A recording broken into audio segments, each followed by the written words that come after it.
Hi, everyone. Welcome to this, what I'm going to call an emergency advance preview of the Christen Commentary podcast. It's a little bit more than my usual social media commentary, so what you're seeing right now is something that is a little bit more work in progress in terms of how I want the podcast to look and feel, including my very incomplete studio. But there are just certain situations in life where you just can't wait for the ideal circumstances and you just have to say something.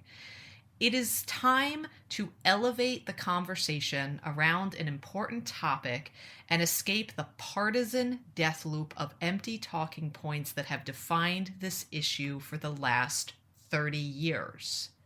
I am speaking, of course, of the National Endowment for the Arts, or the NEA. Recently, the NEA has been sending out letters all over the country that they are terminating grants and contracts that were already signed, already earned, already agreed upon funding to arts organizations that they believe are not in compliance with the new administration's goals. The exact wording is, the NEA is updating its grant-making policy priorities to focus funding on projects that reflect the nation's rich artistic heritage and creativity as prioritized by the president. Consequently, we are terminating awards that fall outside these new priorities. First of all, who talks like that? It sounds like it was written with AI. For the last 3 decades or so, the NEA has become subject to the petty whims of whoever happens to be running the executive branch at the time. And both parties have downgraded what made it strong and important to begin with. So, this episode is not a defense of the status quo. But for a president to cut funding after the ink on the contract has already dried, that is a new attack move we have never seen. In the theater, that is what we call raising the stakes. And it's important to note that our president lives for a good negotiation. He will often do something big and controversial and then wait for someone to make him a better deal. So here I am. Like the president, I am also a Gemini who loves musical theater and winning. Mr. President, I think that cutting funding is a mistake. That funding should be restored, and heck, while I'm here, I'm going to raise the stakes myself and say that we shouldn't just go back to the way that things were last year or the year before or even a decade before. We need arts funding from the government now more than we have since the end of the Cold War. I have personally never received any grants or monies from the National Endowment for the Arts.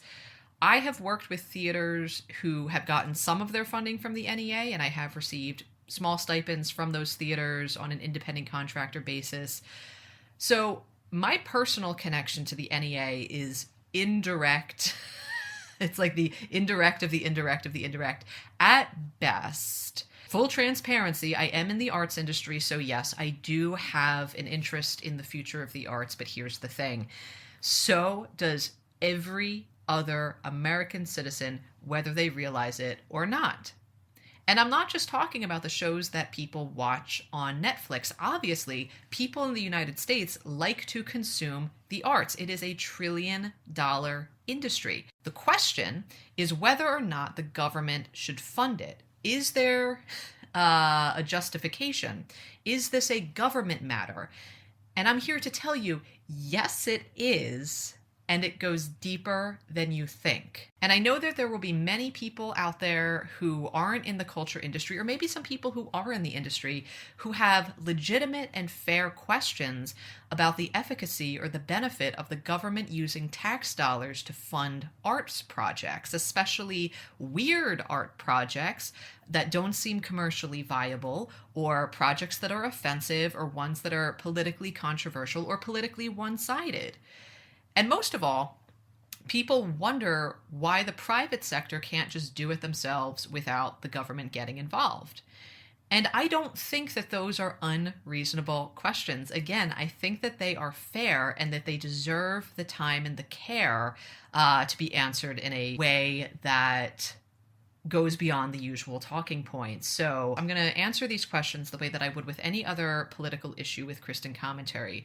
We're going to look at the context, we're going to look at the big picture, we're going to look at some history, and we're going to incorporate a more multi-dimensional political perspective. So I welcome you, no matter who you voted for, to listen to my whole counter offer. And hey, if you don't like what I have to say, make me a better deal. And let's work on the issues we care about together. Welcome to Christen Commentary. Oh, America, land of the brave. But who will save the ones who crave freedom in a land so divided, where dreams and reality collided? I've got good news for all my artists out there. Are you ready? America loves the arts. The most up-to-date information shows that Americans consume nearly $1.2 trillion worth of arts and culture in just 1 year. And our arts and culture exports made 37 billion more than our imports. That's not even the total number of how much our exports generated, but we have a $37 billion trade surplus in arts and culture. So when I'm talking about the arts, I want us all to think about it as a $1 trillion industry that also happens to be one of our country's biggest and most strategic exports, because this perspective helps us approach this question of government funding from a more national perspective. The truth is that government funding only makes up a very small percentage of the total arts funding in this country, and a lot of it comes from local and state governments. So for example, a local theater or a regional theater can apply for grants in exchange for serving their communities through things like education programs or helping with tourism, right? So state and local governments will often fund the arts when it comes to state and local interests and benefits, things that benefit the state and the local communities. So if we're thinking about funding from the federal level, right, it stands to reason that that should be for things that are of national interest, right, kind of big picture sort of things. The National Endowment for the Arts was set up in 1965 to be a kind of R&D fund for the arts industry on the national level. So it was research and development designed to level up our artistic output in terms of innovation and quality, not only to ensure that Americans get to experience better art across the board, but to help advance our national interest around the globe through cultural diplomacy and soft power. Soft power is a phrase that was coined in the 90s, but it is a concept that goes all the way back to ancient times. It means that governments use attraction and persuasion to advance our national interest and security as an alternative or a supplement to military intervention. This can come in many forms. So foreign aid, business deals, partnerships, the idea that we can build relationships and influence with other countries through peaceful and voluntary means. That sounds good, doesn't it?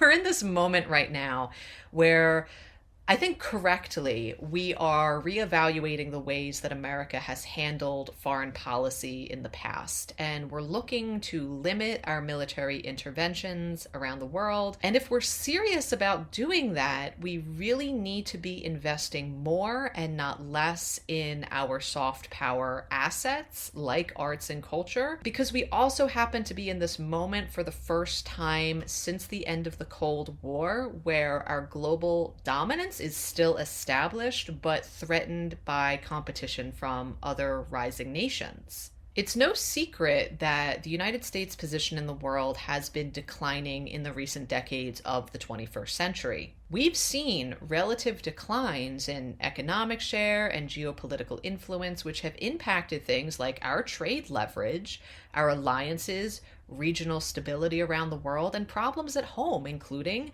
the rise of populism and isolationism and polarization. You may have noticed these things. If the US loses its global dominance, that's not just a symbolic loss. It's something that will change our day-to-day lives on a material level in ways we can't imagine because we've never lived in a world where the US wasn't the world leader. No matter who you are or what your politics are, if you live here, you should care about what happens if we lose our global dominance.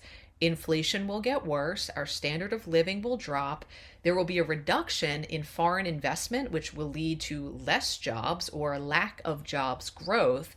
There will be increased likelihood of terror attacks, both at home and abroad, most likely on supply chains, which will increase prices even more. And all of this will cause additional civil unrest at home and the possibility of increased authoritarianism and violence. We need to prevent that scenario at all costs. And a lot of what Donald Trump has promised comes down to restoring our prominence and leverage in the world in places where we've lost ground, i.e., make America great again. And he has been making big moves in areas like commercial diplomacy that does increase our soft power. He's trying to end the trade deficit. And while I don't agree with the way that he is going about this, I do see the big picture of what the stated goal is, which is why I think it is a huge mistake for this administration to disinvest in any existing soft power initiatives, especially ones that are working, like arts and culture. In the last 20 years, we've seen what happens when the United States loses ground in any area. There is always going to be another country that is right there to take our place. Take China, for example. One area where China is stepping up to surpass us is global development. China facilitates infrastructure projects like railways, ports, and telecommunications across Asia, Africa, and in other areas in the developing world. And this enhances China's economic influence and fosters goodwill, especially in developing nations. By 2016, China surpassed us in development assistance in 66 countries. Back in the year 2000, that number was 18. So China has been gaining ground, and they also enjoy the status of being the largest trading partner for more countries than the US. And now that we've cut about 80% of our US aid programs, yes, China is poised to fill whatever gaps the United States leaves behind. So why would we want to create more gaps? Why would we deliberately stop investing in areas where we are still the leader and give China or any other country a chance to dominate us? Our federal government should be securing the assets that currently keep our country at a soft number one in the world. We are still the world's largest economy. The US dollar is still the world's reserve currency. We still have military supremacy, strong alliances, good innovation, and our cultural industry and our universities still dominate the global market. Do I think that there are areas of improvement in all of these things? Yes, of course. But there are also blind ideologues out there who will still only see things like the NEA as a tool to advance a partisan agenda and not a national one. This is part of a larger trend in the last 30 years where national assets that were created during the Cold War have been turned into partisan assets or culture war footballs. So what ends up happening is things like the NEA and the NED and USAID and even things like NPR have become points of contention, these culture war battlefields. And while we've been playing culture war games, China's cultural industries, including films and gaming, digital platforms, are gaining global traction, especially with young people. I don't need to tell you the hold that TikTok has on our country. And it is very well documented that China uses this to attract and persuade American influencers around the world to promote China. A little bit more on that in a bit. But if the US doesn't start to take cultural soft power more seriously and invest in it the way that our allies or rivals do, we will continue to cede power and with it, security. And that's why I'm saying it's not just enough to reinforce the status quo of the last 30 years. We need to revive the NEA's original R&D purpose to elevate the arts nationally. Why? Because it works. For the first 30-ish years of its existence, the NEA served its purpose with distinction. They would give development grants to young creatives like Alice Walker, who wrote The Color Purple, or Toni Morrison, who wrote Beloved, Tim O'Brien's The Things They Carried about the Vietnam War. And by the way, if you've ever seen the Vietnam War Memorial in Washington, D.C., that was funded through the NEA. If you like the musical Rent, you can thank the NEA, which funded Jonathan Larson through the New York Theater Workshop, where he developed it. If you've ever seen The Lion King on Broadway or on tour and you thought that those puppets looked cool, don't forget that the original director who created that concept for The Lion King, Julie Taymor, got an NEA development grant in the 80s when she was doing some kind of avant-garde opera thing, but it allowed her to develop her own unique style and innovate some of that puppetry that now we all get to enjoy. And if you like Quentin Tarantino's Reservoir Dogs or any indie film from the 90s that went through the Sundance Institute, you can thank the NEA, which funded that institute. The list goes on. The NEA makes up such a small percentage of overall arts funding, but in its heyday, there was often very few degrees of separation between this endowment and some of the brightest, freshest, and creative minds in the arts in the late 20th century. And considering that the NEA only makes up about 0.004% of our overall national budget, I'd say that's a bargain. Now, I understand that we find ourselves in this massive debt crisis right now, and we need to reassess government spending in all areas down to the pennies, really. I personally really do believe that our national deficit should be taken seriously because it is one of those things that has been contributing to our global decline in some areas. I would go so far as to say that the budget deficit is a matter of national security that desperately and immediately needs to be addressed. And in a crisis like this, even something as small as 0.004% of the national budget should be seen as fair game to be questioned. So let's ask questions and let's answer them. The question or suggestion I often hear is that the private sector can step in and become the R&D fund for the arts. That's not unprecedented. Most of the money coming into the arts industry comes from the private sector, ranging from ticket sales to large grants from entities like the Ford Foundation. And let me just say, I love what the private sector has done for the arts in this country. I love it so much. I want them to do so much more. Look, if the private sector wants to fill the gap left by the NEA if we get rid of it, I say put your money where your mouth is. That's $207 million, please. $327 million if we go back to the golden age of the NEA. If anyone in the private sector wants to go there, I am happy to advise on how to allocate those funds for the purpose of R&D and cultural diplomacy and soft power. I am so in. But aside from the fact that I don't think it is fair to ask the private sector to take on the burden of maintaining and developing one of America's biggest strategic assets on its own, my best answer for why the private sector shouldn't be expected to do this alone is because we've tried that and it has never worked. The truth is that for most of US history, the private sector has had to be the one to step up and cultivate the arts in this country without government support. And time again, they've learned about their own limitations in failing to produce internationally competitive arts. And that is not their fault.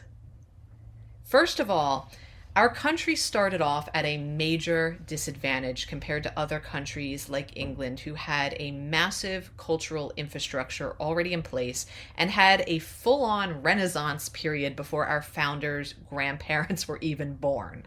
From the start, our rivals and even our allies in Europe saw us as culturally inferior.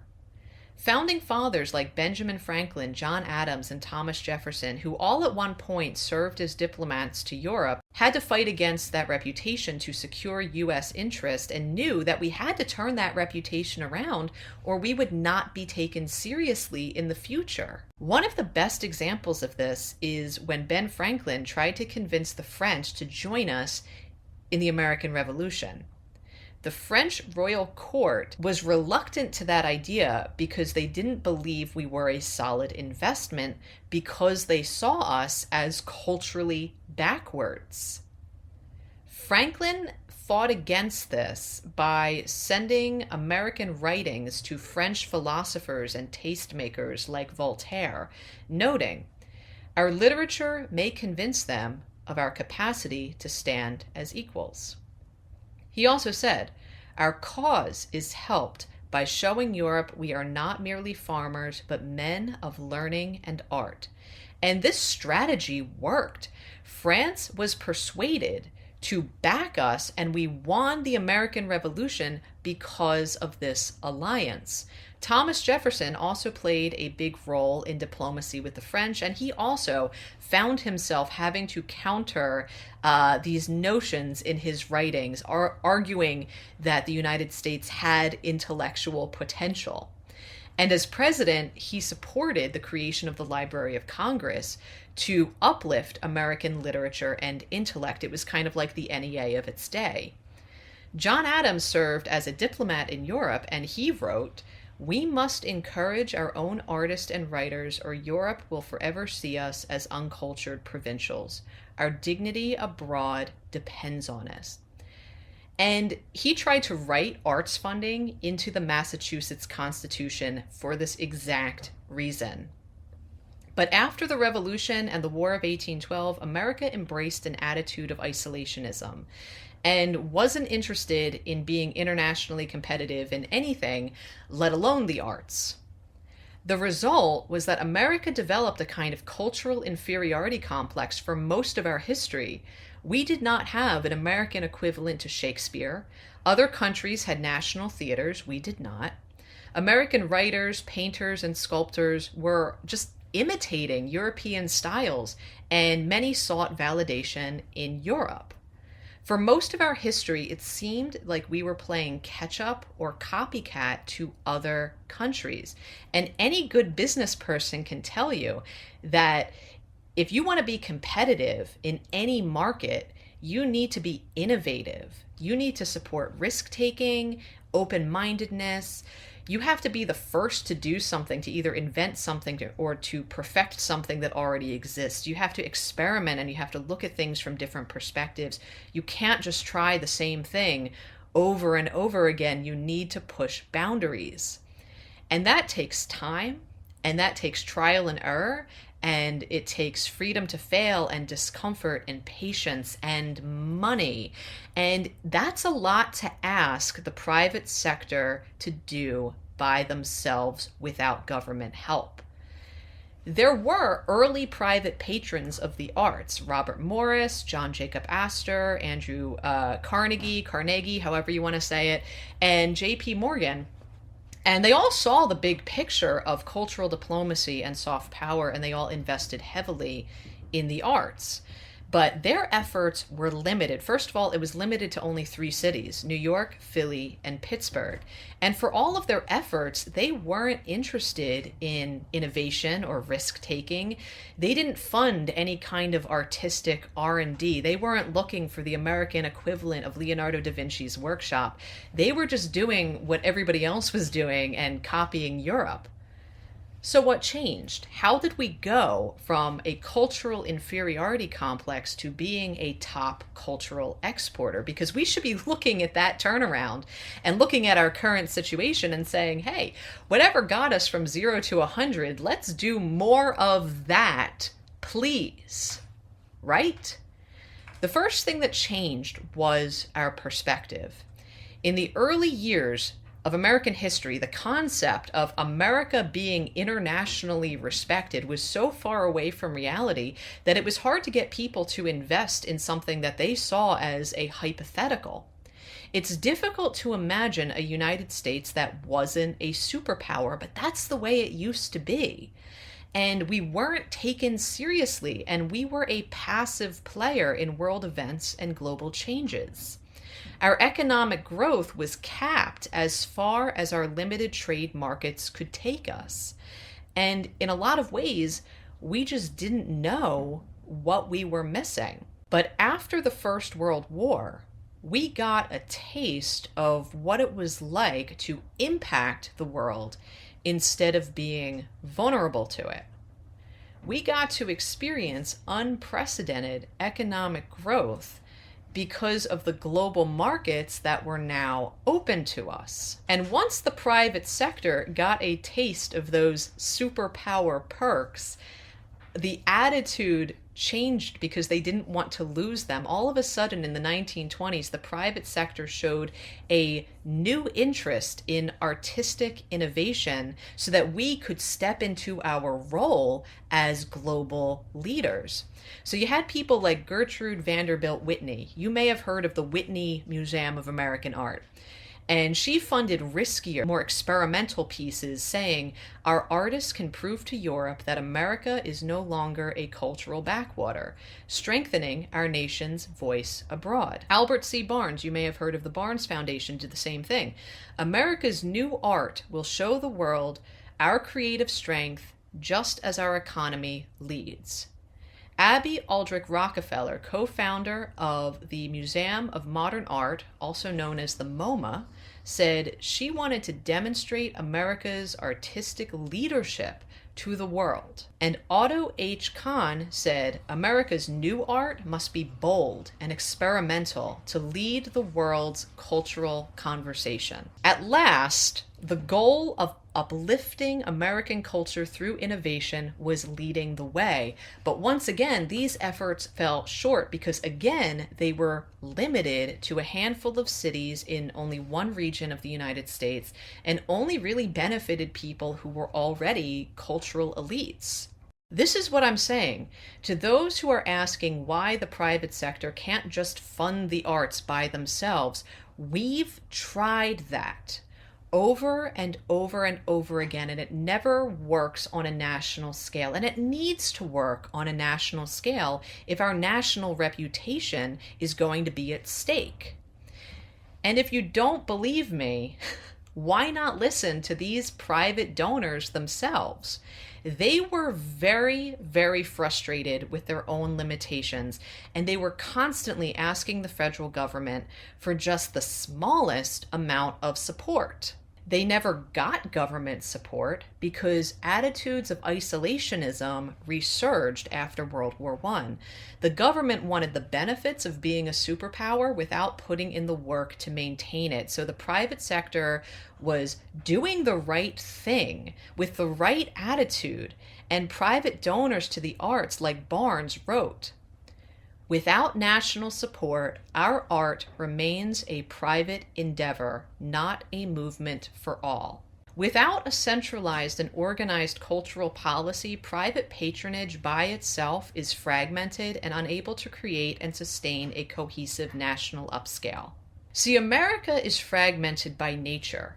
We are not a nation state. We are a nation of states. E pluribus unum, out of many, I. It can be difficult to define an American culture because we are a nation of many cultural differences. We have regional differences, we have ethnic differences, religious differences, and yes, ideological differences. And these can be real assets when we're able to leverage these multiple perspectives for the purpose of innovation. But it can also be a liability when the powers that be pick winners and losers based on their own biases, their own locations, or their own limitations, whatever they may be. That's why we need a national artistic R&D fund that supports a wide variety of risky, boundary-breaking, collaborative, weird-ass, interesting, and sometimes controversial works of art from a wide cross-section of the American landscape. And that's what the NEA did. There's a reason it was funded in 1965 during the Cold War. After World War II, we were the undisputed leader of the world, and our position was still threatened by competition from the Soviet Union. Why?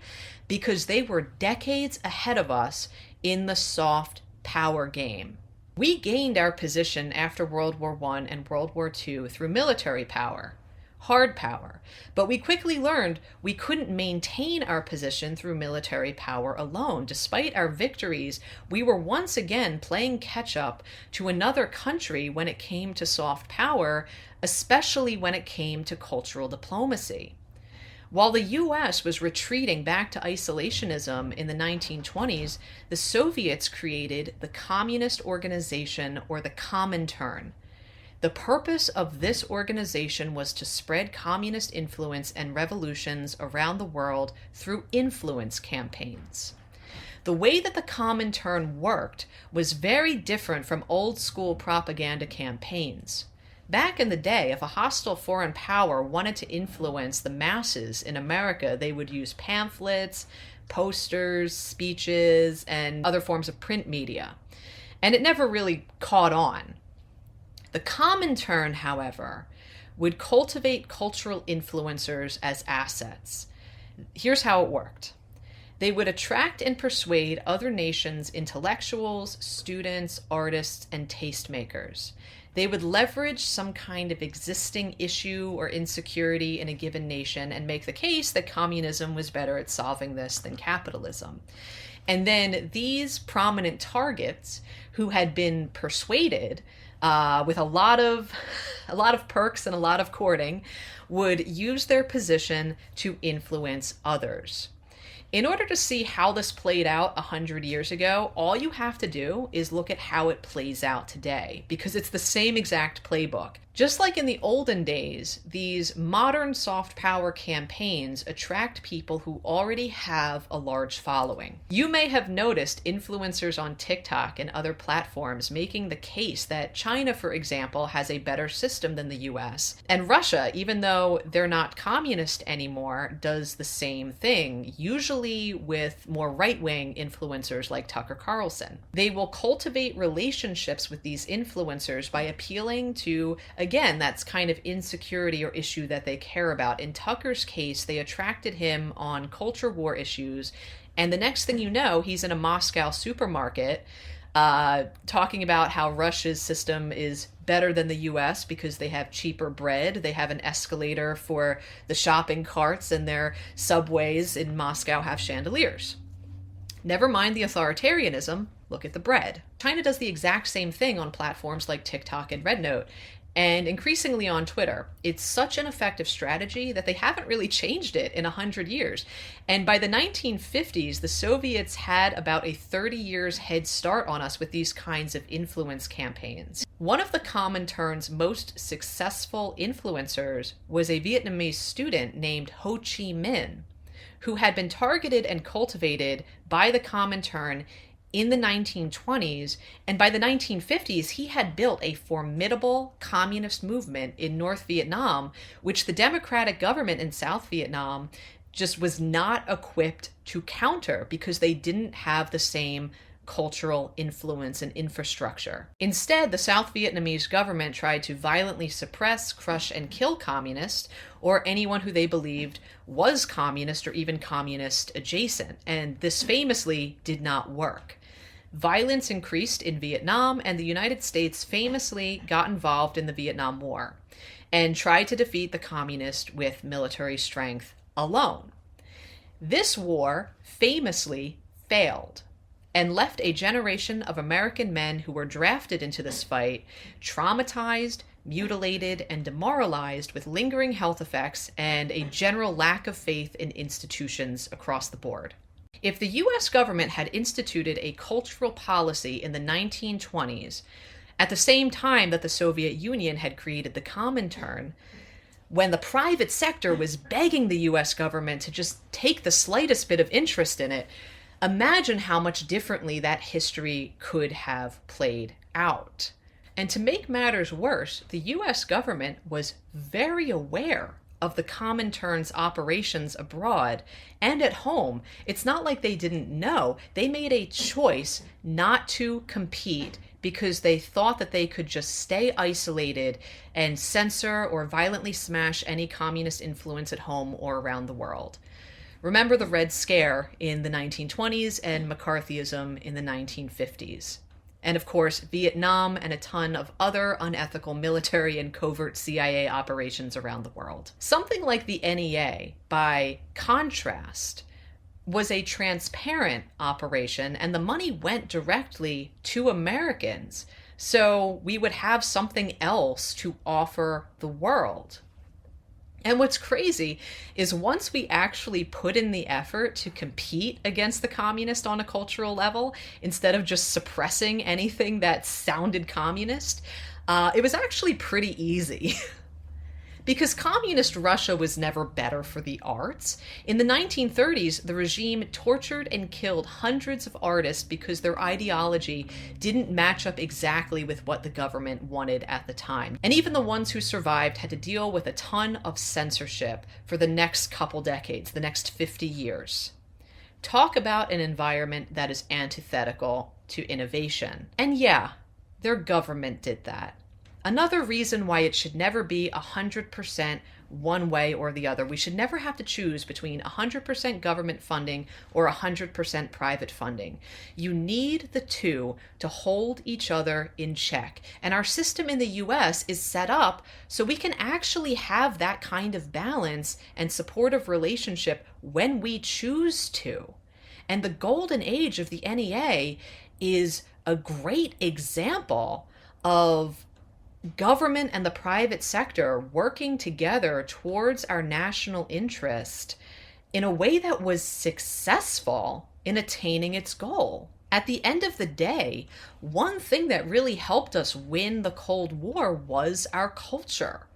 Music, fashion, Hollywood movies, and a lifestyle that meant that there were more people in the Soviet Union who wanted to live like Americans than there were Americans who wanted to live like people in the Soviet Union.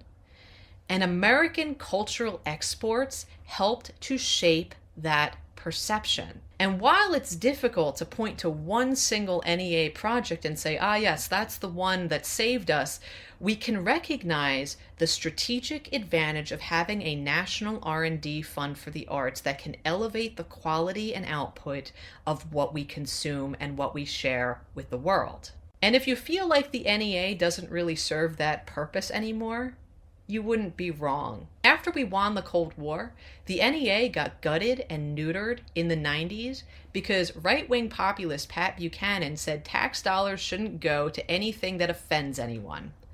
And Republican president at the time, George H.W. Bush, refused to stand up to him. And he let the extremist ideologues walk all over him, and Congress actually added new rules to the NEA where you can't be offensive.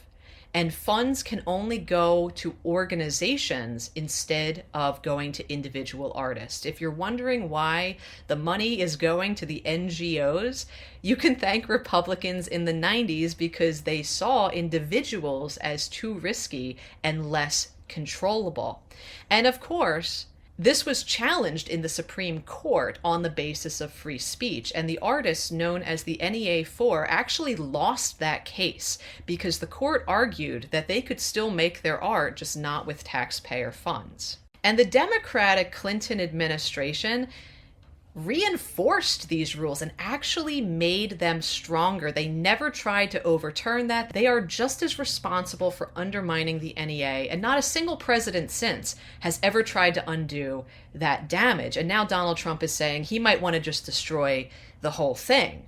At a certain point, MAGA is going to have to decide if America first means America alone in the world or America first in the world, because you can't have both.